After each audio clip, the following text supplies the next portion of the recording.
Imagine a world without money. How would you buy your morning coffee? Trade your pet cat for it? What if the barista is a dog person? It sounds chaotic, right? Well, for a huge chunk of human history, that's exactly how it was. This was the age of barter, where you had to find someone who not only had what you wanted, but also wanted exactly what you had.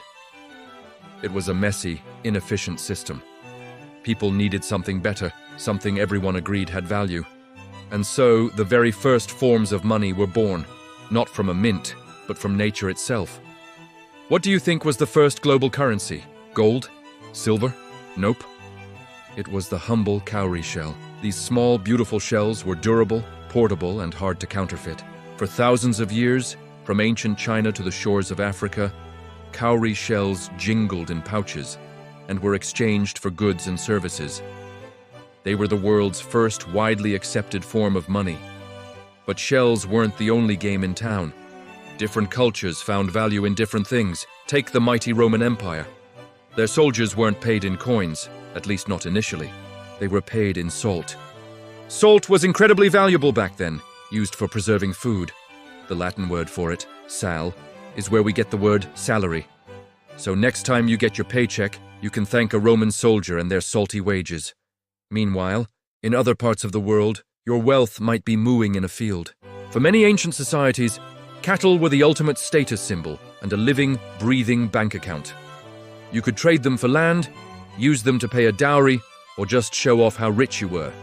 And if you were in Mesoamerica, you might be sipping your wealth. Cacao beans, the source of chocolate, were so prized by the Maya and Aztecs that they were used as currency. Imagine buying your groceries with a handful of chocolate beans. It sounds delicious, but probably not very practical on a hot day.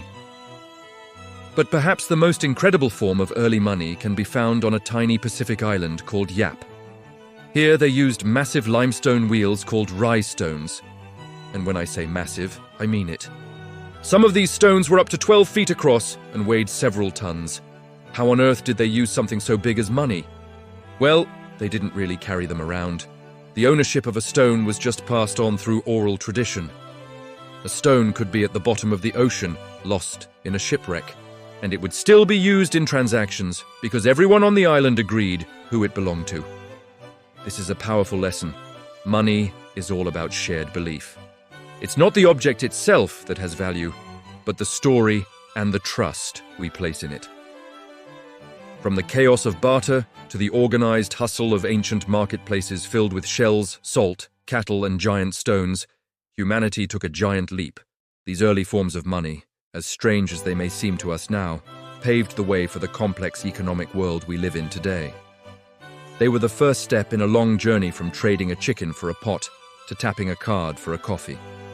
It all started with the simple idea that we could all agree that something, anything, had value. What do you think is the strangest thing ever used as money?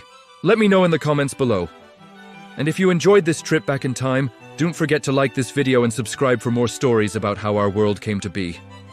Thanks for watching.